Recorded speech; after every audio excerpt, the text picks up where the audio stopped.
first I kind of wrote a little bit just inspired from what I saw visually. Then when I had to write my master's thesis and I chose this story to expand, then I really dove deep into the symbolism of the painting, and that's when things really flourished. Hi, my name is Kristina Smeriglio, author of Falling into Fire.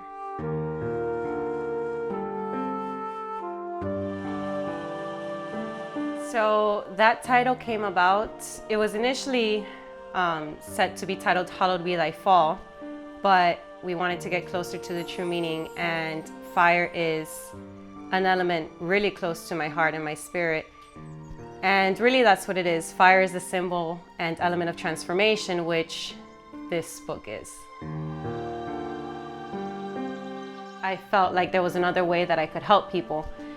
And I felt called to writing. Writing was the way that I expressed myself, and I really helped myself navigate some really difficult experiences starting in my adolescence and my teenage years.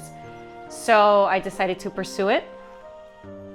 And in my fiction class, I was told to write a story about a setting where the setting was the main character. And I remembered in another one of my classes, my teacher had shown me The Garden of Earthly Delights, and I knew I had to write a story about that. So I looked at the painting and it had to. I knew that that was my setting. Yes, it is first person, so I feel like it's like everyone that I've read has probably inspired me to some degree, but I've always really loved nonfiction and memoir.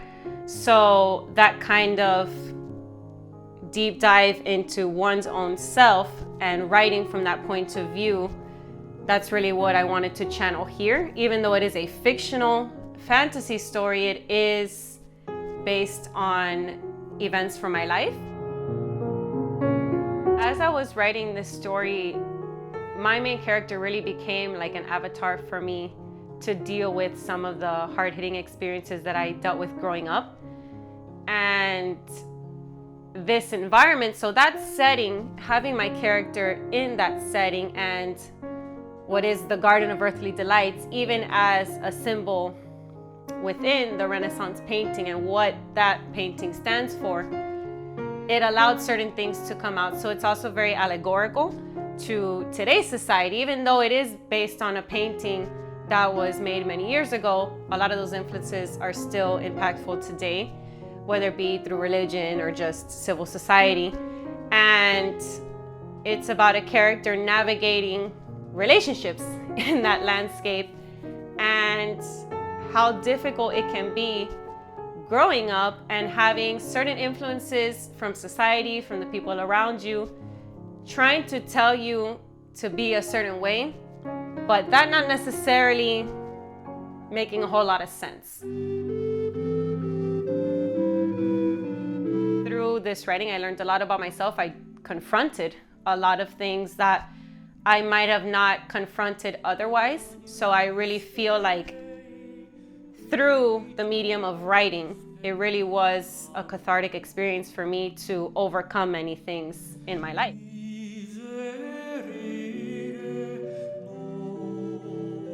And that's a whole journey in and of itself, because my first character was actually someone else, but I dove deeper and I found my true main character after, which was Priella. And through her, it was like a whole self-transformation. And it really is falling into fire.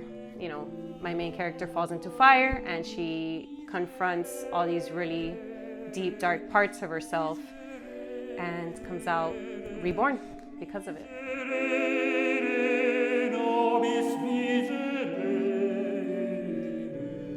You're about to go into a journey into yourself. Whether or not you have had the same experiences as Priella, you will dive into yourself and you will come to learn more about yourself. What are your fears? What are your demons? What is your darkness? And you're going to face it. But by facing it, I promise you will come out victorious. Just give it a chance. Go through the process. I know it's easy to say trust the process, but honestly, trust it. Take the ride and you will come out a winner.